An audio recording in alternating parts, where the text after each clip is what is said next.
ഇനി രണ്ട് കാലുകളും താഴേക്ക് കൊണ്ടുവരിക. കഴിഞ്ഞ ദിവസം ഒരു ചെയറിൻ്റെ സഹായത്തോടു കൂടിയായിരുന്നു നമ്മളിത് ചെയ്തിരുന്നത്. ഇനി പറ്റുമെങ്കിൽ കൈകൾ കൂടെ അവിടെ നിന്ന് മാറ്റുക. മുന്നിലേക്ക് ആഞ്ഞുകൊണ്ട് പരമാവധി താഴാൻ ശ്രമിക്കുക. ബാലൻസ് ചെയ്തുകൊണ്ട് സാവധാനം കാലുകൾ ഉയർത്തുക. 1 by 1 ആയി ഓരോ കാലുകളും ഫ്ലോറിലേക്ക് കൊണ്ടുവരിക.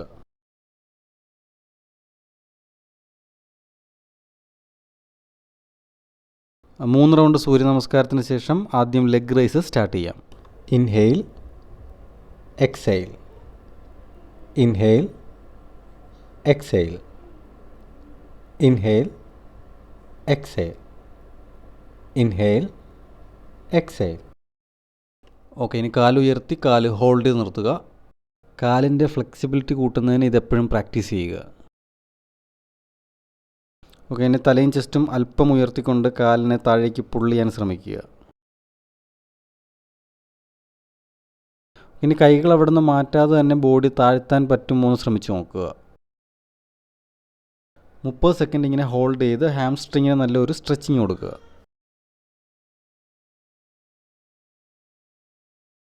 അതിനുശേഷം കാല് മടക്കി ബോഡിയോട് ചേർത്ത് പിടിക്കുക.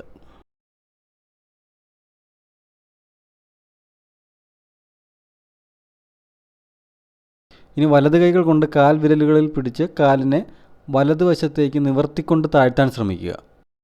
ആദ്യം ചെയ്യുമ്പോൾ കാല് നിവർന്നു വരുന്നത് ബുദ്ധിമുട്ടായിരിക്കും, പക്ഷെ പറ്റുന്നത് പോലെ ചെയ്യുക.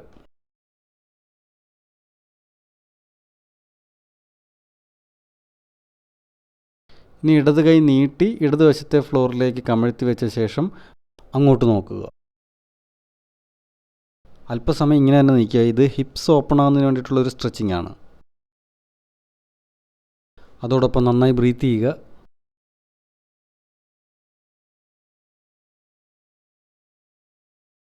ഓക്കെ, ഇനി കാലിനെ പഴയ പൊസിഷനിലേക്ക് കൊണ്ടുവരാം.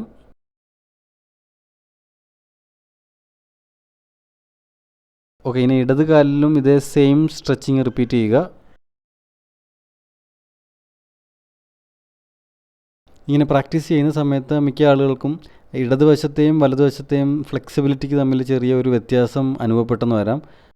ചിലപ്പോൾ വലത് കൈയിൽ മസിൽ കൂടുതലും ഇടത് കൈയിൽ മസിൽ കുറവും അങ്ങനെ അനുഭവപ്പെടാറില്ല. അതുപോലെ തന്നെ അത് വളരെ സ്വാഭാവികമാണ്. അതിനെക്കുറിച്ച് പ്രത്യേകിച്ച് വറി ചെയ്യേണ്ട ഒരാവശ്യമില്ല. ഇനി കാല് മടക്കി ബോഡിയോട് ചേർത്ത് പിടിക്കാം. അതിനുശേഷം ഇടത് കാല് ഇടതുവശത്തേക്ക് നിവർത്തുക.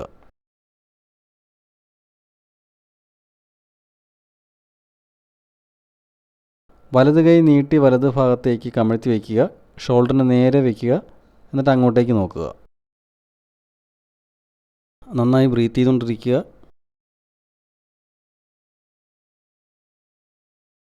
മുപ്പത് സെക്കൻഡ് ഇങ്ങനെ ഹോൾഡ് ചെയ്ത് നിന്നതിന് ശേഷം കാലുകൾ പഴയ സ്ഥിതിയിലേക്ക് കൊണ്ടുവരിക.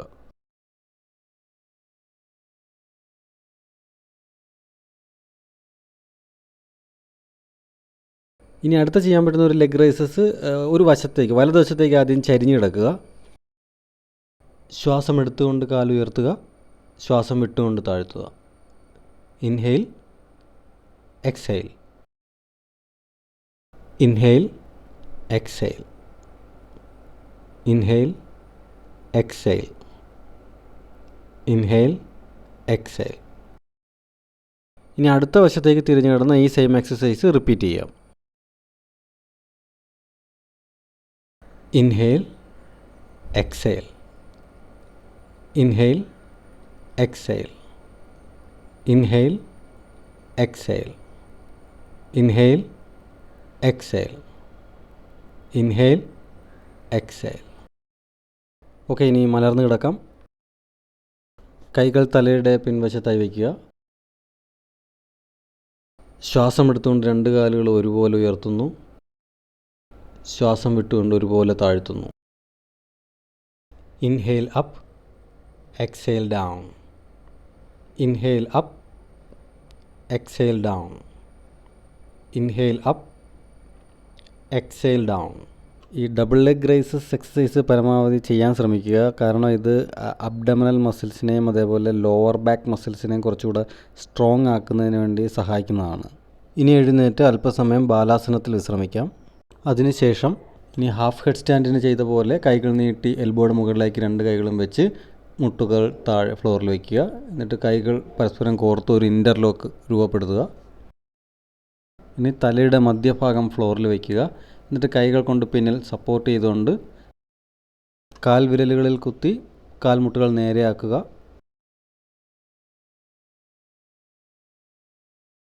എന്നിട്ടൊരു 2 ചെറിയ സ്റ്റെപ്പ് മുന്നിലേക്ക് വെച്ച് ബോഡി തലയുടെ നേരെ മുകളിലേക്ക് കൊണ്ടുവരിക.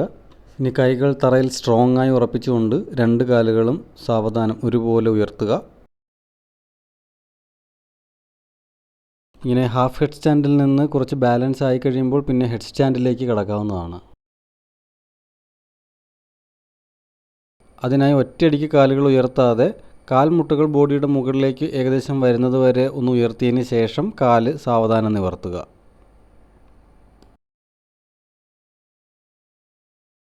സെൽഫായി ഹെഡ് സ്റ്റാൻഡ് പ്രാക്ടീസ് ചെയ്യുന്നത് ഒരു റിസ്ക് ആണെന്ന് തോന്നുവാണെങ്കിൽ ഈ ഒരു ഭാഗം സ്കിപ്പ് ചെയ്തേക്കുക. ഇനി നേരത്തെ ചെയ്ത പ്രോസസ്സ് റിവേഴ്സ് ചെയ്യുക. ആദ്യം കാലുകൾ മടക്കുന്നു. അതിനുശേഷം കാൽമുട്ടുകൾ താഴ്ത്തി ഫ്ലോറിലേക്ക് കൊണ്ടുവന്ന് ചൈൽഡ് പോസ് അഥവാ ബാലാസനത്തിൽ റെസ്റ്റ് ചെയ്യുന്നു. എപ്പോഴും ശീർഷാസനം ചെയ്യുന്നതിന് മുമ്പും ശേഷവും ബാലാസനത്തിൽ അല്പസമയം റെസ്റ്റ് ചെയ്യുക. ഓക്കെ, അതിനുശേഷം ഇനി അടുത്ത യോഗാസനങ്ങൾ ചെയ്യുന്നതിന് വേണ്ടി മലർന്നു കിടക്കുക. നിങ്ങൾക്കറിയാം, ശീർഷാസനം ചെയ്തു കഴിഞ്ഞാൽ ഇനി അടുത്ത ചെയ്യേണ്ടത് സർവാംഗാസനമാണ്. കൈകൾ പിന്നിൽ സപ്പോർട്ട് ചെയ്തുകൊണ്ട് കാലുകൾ ഉയർത്തി ബോഡി സ്ട്രെയിറ്റ് ആക്കാൻ ശ്രമിക്കുക. അല്പസമയത്തേക്ക് ഇങ്ങനെ തന്നെ നിൽക്കുക. ഇനി അടുത്ത ചെയ്യേണ്ടത് ഹലാസനമാണ്. ഹലാസനം ചെയ്യുന്നതിന് റെഡി ആയോ എന്ന് സ്വയം ഒന്ന് പരീക്ഷിച്ച് നോക്കുക. ഒരു കാല് മാത്രം താഴ്ത്തി ഫ്ലോറിലേക്ക് കൊണ്ടുവന്ന് അതിനുശേഷം ആ കാല് ഉയർത്തി വീണ്ടും അടുത്ത കാല് കൊണ്ടുവന്ന് വീണ്ടും ഉയർത്തി, അങ്ങനെ 2 കാലുകൾ ഇനി ഫ്ലോറിലേക്ക് താഴ്ത്തി കൊണ്ടുവരാൻ പറ്റുമോ എന്ന് ട്രൈ ചെയ്ത് നോക്കുക. അതിനുശേഷം കൈകൾ കൂടെ മാറ്റി ഫ്ലോറിലേക്ക് വയ്ക്കുക.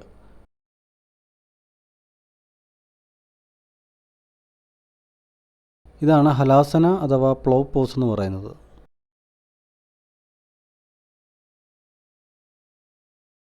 ഇങ്ങനെ ഒരു അല്പസമയം മാത്രം ഹോൾഡ് ചെയ്ത് നിന്നതിന് ശേഷം വീണ്ടും സർവാംഗാസനത്തിലേക്ക് വരിക. എന്നിട്ട് സർവാംഗാസനത്തിൽ നിന്ന് എങ്ങനെയാണ് ബ്രിഡ്ജ് പോസിലേക്ക് പോകുന്നതെന്ന് നോക്കാം. കാലുകൾ മടക്കിയ ശേഷം മുഖത്തിന് നേരെ താഴ്ത്തി കൊണ്ടുവരിക. എന്നിട്ട് നടുവിൽ സപ്പോർട്ട് ചെയ്തുകൊണ്ട് തന്നെ ഒരു കാല് മാത്രം താഴ്ത്തി കൊണ്ടുവരിക. അതിന് പിന്നാലെ അടുത്ത കാലും ഫ്ലോറിലേക്ക് കൊണ്ടുവരിക.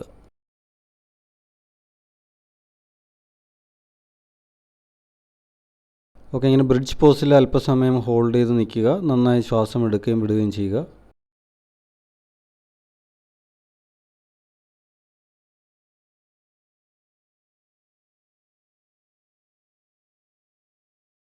അതിനുശേഷം ശരീരം താഴ്ത്തി ഫ്ലോറിലേക്ക് കിടക്കുക.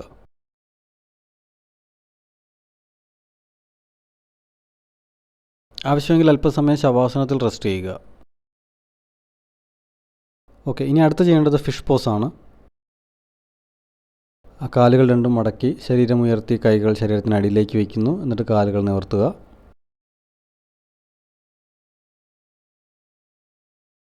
എന്നിട്ട് തലയും ചെസ്റ്റും ഉയർത്തി കൊണ്ടുവന്ന് കാൽപാദങ്ങളിലേക്ക് നോക്കി പിന്നിലേക്ക് തല ഡ്രോപ്പ് ചെയ്ത് തലയുടെ സെൻറ്റർ ഭാഗം ഫ്ലോറിൽ ടച്ച് ചെയ്ത് നിൽക്കുന്നു. ഈ ഒരു പൊസിഷനിൽ നിന്ന് പലതവണ ഡീപ്പായി ശ്വാസം എടുക്കുകയും വിടുകയും ചെയ്യുക. അതിനുശേഷം തല ഉയർത്തി കാലുകളിലേക്ക് നോക്കി സാവധാനം തലയും ചെസ്റ്റും താഴ്ത്തി കൈകൾ റിലീസ് ചെയ്യുക. ഓക്കെ, അടുത്തത് ഫോർവേഡ് ബെൻഡുകൾ ചെയ്യുന്നതിന് വേണ്ടി എഴുന്നേറ്റിരിക്കുക. ആദ്യം സ്ട്രെയിറ്റ് ആയിട്ടിരിക്കുന്നതിന് വേണ്ടി സിറ്റിംഗ് അഡ്ജസ്റ്റ് ചെയ്യുക. ഇനി കാലുകൾ അല്പം അകത്തിക്കൊണ്ട് വലത് കാൽ മടക്കി ഇടത് തുടയോട് ചേർത്ത് വയ്ക്കുക. എന്നിട്ട് കൈകൾ ഉയർത്തി ബോഡി സ്ട്രെയിറ്റ് ആക്കിയ ശേഷം ഇടത് കാലിലേക്ക് താഴുക. ഇങ്ങനെ 10 സെക്കൻഡ് ഹോൾഡ് ചെയ്ത് നിൽക്കുക.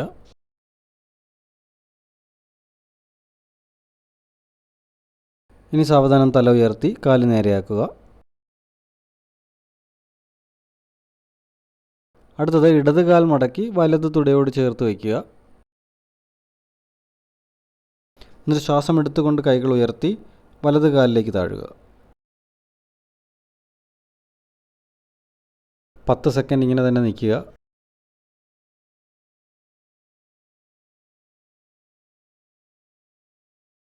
ഇനി നിവർന്ന് വീണ്ടും പൂർവ്വസ്ഥിതിയിലേക്ക് വരാം. അടുത്തത് 2 കാലുകളും അകത്തി വെച്ച ശേഷം കൈകൾ ഉയർത്തി ശ്വാസം എടുത്തുകൊണ്ട് കൈകൾ ഉയർത്തി മുന്നിലേക്ക് താഴുക. ഇത് ഓരോ ദിവസം ചെയ്യുമ്പോഴും 2-3 തവണ റിപ്പീറ്റ് ചെയ്ത് ചെയ്യാൻ ശ്രമിക്കുക. അതുപോലെ ചെറിയ ഇമ്പ്രൂവ്മെൻ്റ് എല്ലാ ദിവസവും ഉണ്ടാക്കാൻ ശ്രമിക്കുക.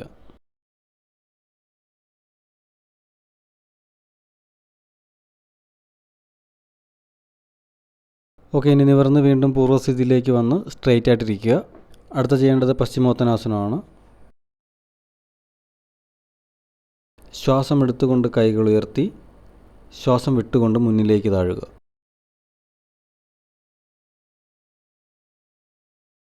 ശ്വാസം വിടുന്നതിനോടൊപ്പം കൂടുതൽ മുന്നിലേക്ക് താഴുക. ഇതിന് 2-3 തവണ റിപ്പീറ്റ് ചെയ്ത് ചെയ്യുന്നത് നല്ലതായിരിക്കും. ഇത് 3 തവണ ചെയ്യുമ്പോൾ ഓരോ പ്രാവശ്യം ചെയ്യുമ്പോൾ കുറച്ചുകൂടി ഇമ്പ്രൂവായി നമുക്ക് ചെയ്യാൻ പറ്റുന്നതായിട്ട് നമുക്ക് മനസ്സിലാക്കാൻ പറ്റും. ഇത് കാലിലേക്ക് മുഖം താഴ്ത്താൻ വേണ്ടിയല്ല ശ്രമിക്കേണ്ടത്. നമ്മുടെ ചെസ്റ്റ് കാൽപാദങ്ങളിലേക്ക് മുട്ടിക്കാൻ ശ്രമിക്കുന്നു, ആ ഒരു രീതിയിൽ വേണം സ്ട്രെച്ച് ചെയ്യാൻ. അതുപോലെ അമിതമായിട്ട് ഒരിക്കലും സ്ട്രെച്ച് ചെയ്യാൻ ശ്രമിക്കേണ്ട ആവശ്യവുമില്ല. ഓക്കെ, ഇനി അടുത്തത് നിവർന്നിരുന്ന ശേഷം കൈകൾ രണ്ടും പിന്നിലേക്ക് വയ്ക്കുക. എന്നിട്ട് കാലുകൾ രണ്ടും മടക്കിയ ശേഷം തല പിന്നിലേക്ക് ഡ്രോപ്പ് ചെയ്യുക. അടുത്തത് ശ്വാസം എടുത്തുകൊണ്ട് ഹിപ്സ് ഉയർത്തുക.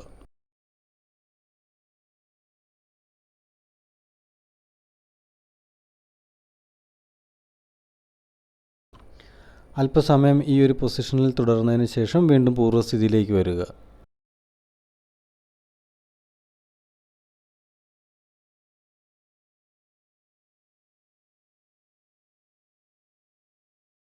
ഇനി എഴുന്നേറ്റ ശേഷം പ്ലാങ്ക് പൊസിഷനിലൊന്ന് നിന്ന് ബോഡി സ്ട്രെയിറ്റ് ആക്കുക. അതിനുശേഷം കാൽമുട്ടുകൾ താഴെ കുത്തി നെറ്റി ഫ്ലോറിലേക്ക് ടച്ച് ചെയ്യുക. ഇനി കൈകൾ മുന്നിലേക്ക് നീട്ടി നടുവിലെ ടെൻഷൻസ് എല്ലാം റിലീസ് ചെയ്യുക. എന്നിട്ട് മുന്നിലേക്ക് ഇതുപോലെ കിടന്ന ശേഷം കൈപ്പത്തികൾ കമഴ്ത്തി വയ്ക്കുക. ഒരു കൈപ്പത്തിയുടെ പുറത്ത് മറ്റൊരു കൈപ്പത്തി വെച്ചിട്ട് അതിന് മുകളിൽ മുഖം വെച്ച് ഏതെങ്കിലും ഒരു വശത്തേക്ക് ചരിഞ്ഞു കിടന്ന് റിലാക്സ് ചെയ്യുക.